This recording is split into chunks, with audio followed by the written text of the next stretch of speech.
Welcome to the Michigan Golfer Show. Join us each week as we explore the people, the places, and the events that shape our great game.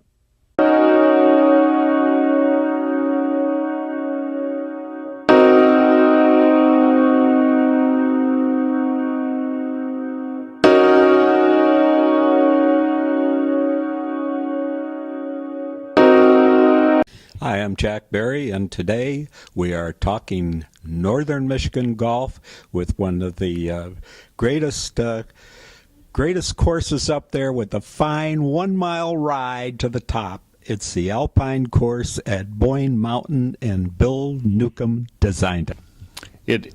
We had a long relationship. The Alpine experience started a relationship that lasted 21 years with Boyne USA and with Everett Kircher. So it was there's a lifetime of golf among there, of golf projects, of golf advice, of golf experiences. How did he tell you, I want a golf course on the other side of the ski mountain? Well, it was pretty simple because there was no room on the ski side, and everything over there was going to be skiing. Don't think you're going to have golf over there. It was a great experience in routing that course, actually. And I got to the desk with Everett because I had won the Michigan Amateur and became known instantly around the state as a golf architect as well as a golfer. And Everett, in his marketing expertise, flew me up to Boyne Mountain.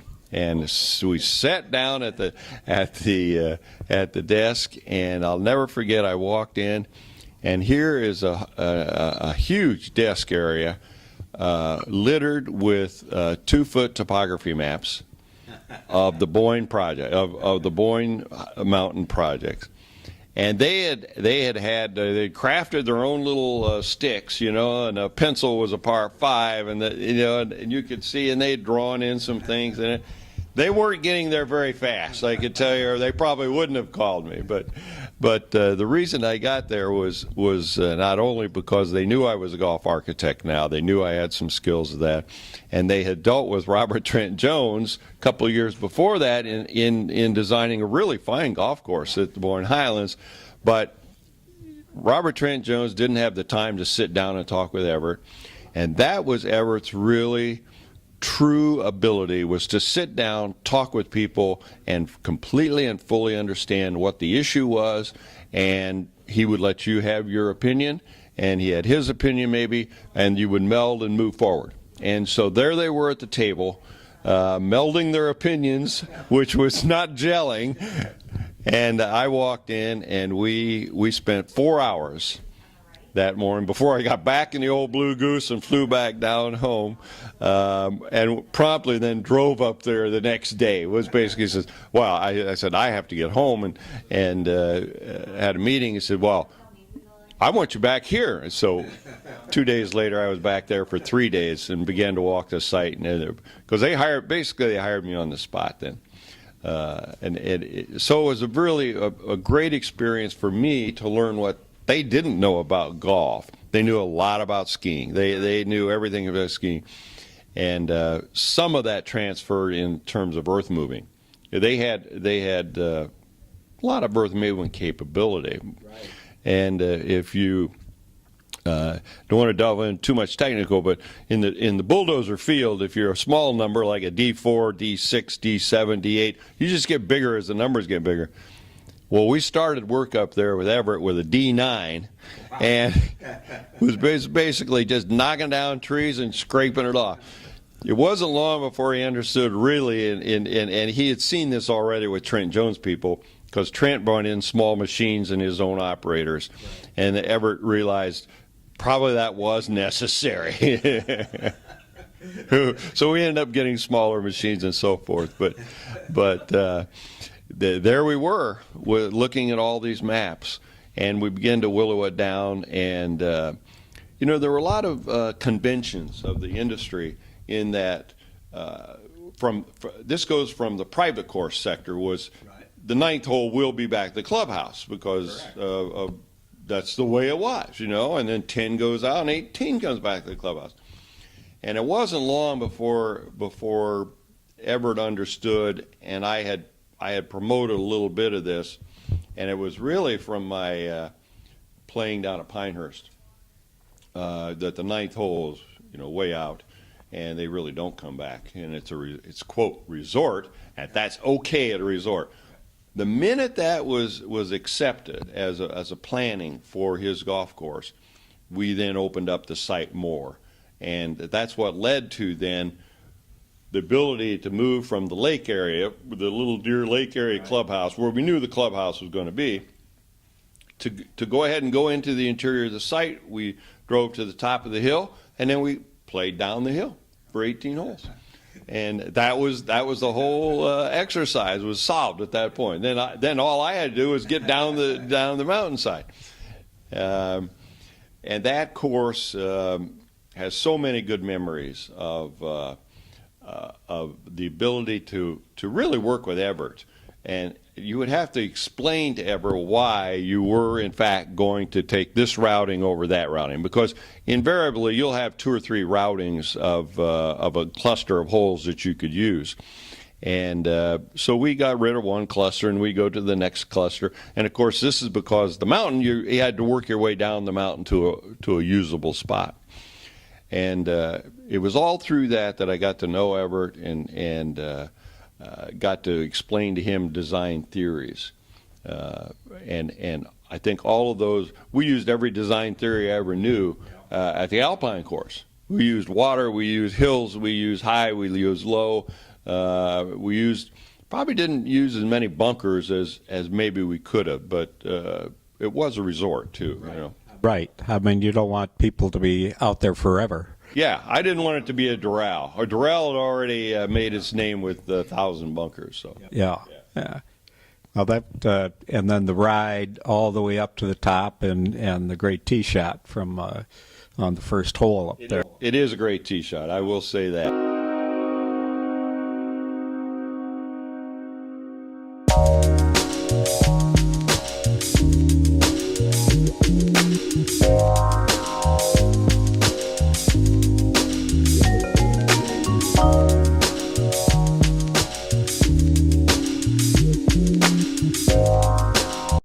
And there was more than one person who would turn around and come back to the pro shop and say, well, I think I got lost. So we did figure out we needed better signage going up, like you're halfway there. Oh, that's a memorable course. As I mentioned that I did have a hole-in-one there on the third hole, playing with Everett and Chuck Mall and Art and my wife, and we were in a fivesome, but Everett owned the golf course, so that was no problem. It was okay. Yeah.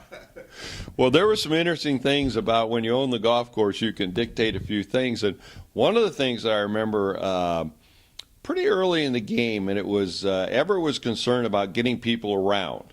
He wasn't a proponent. If you went to him now and said, look, it's a 4-hour round, he wasn't so much that as just, don't take 6 hours, and how are we going to do that? And he kept clearing back the edges, and all of that helped tremendously. But I remember at one point, and there must be a record of this somewhere, that he had come up with the idea. He and Chuck Mall had come up with the idea that we have a designated putter. This was little known among the people of Boyne, and I'm not sure it ever got outside the 4 walls, but I think it did.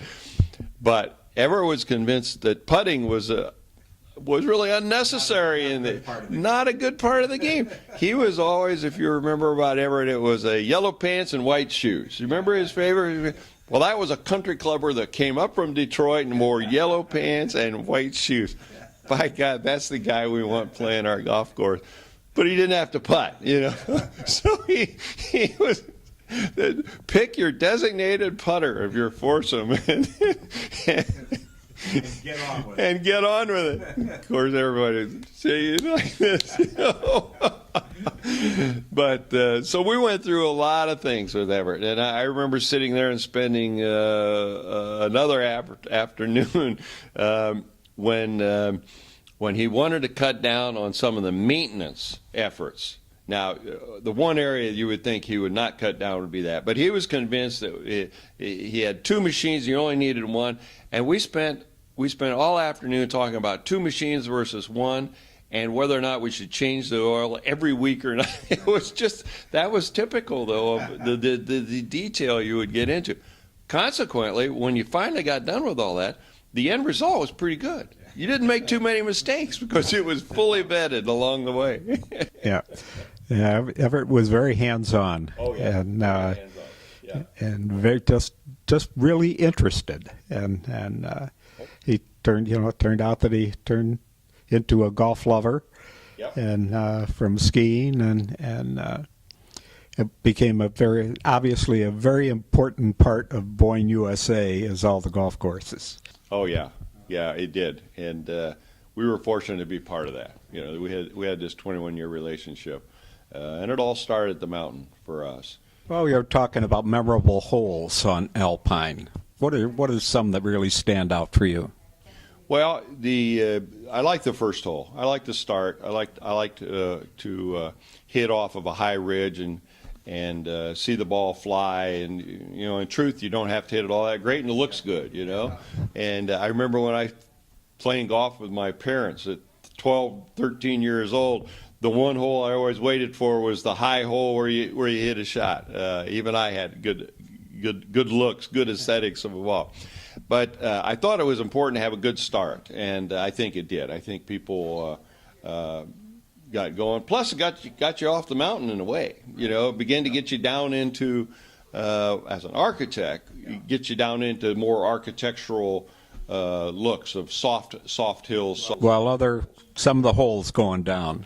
Well, I think as you want to try and get a little more increasingly difficult, so the time you're at least through most of the golf courses, you understand the challenges and so forth. And I think we did that with a couple of different kind of looks. But the time we got around to number 5, which is a very long uphill par 5, and in a way I tried to simulate Oak Hills golf course, number 5, which is 605 yards long. I'll never forget that. It was 605 at Oak Hill.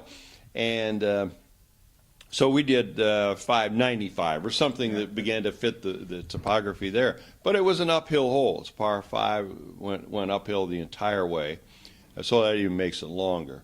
I remember that as a particularly satisfying hole for me, with not a lot of bunkers. We used the terrain. I was happy with that. The other par 5, I think, coming further down the mountain now, we had another chance at a par 5 where you had this same vista. You were up on top, dogleg left, and again, you got to experience looking out over the lake, that you could see the lake from there. Then you were out of the upper part of the hills, and you could see the lake, and I always thought that was nice. Then that hole allowed us then to get down to the finishing holes, like 12, 13 into 18. And really, some of the best golf topography is then down around those middle holes. And there was a ravine, but you played short of the ravine. The green was on the other side. Maybe you teed off over the ravine. The green was. So I got to interplay and jump back and forth over that. And I think those are what people would call more traditional kind of golf holes. And then the finish hole was I thought, again, it was par 5. And architects love par 5s because you get more shots and more hitting areas, and you really get to use your imagination. But the finish hole, Everett was convinced we needed water on the finish hole, and so we did. We played over some marsh area to get to the hitting area.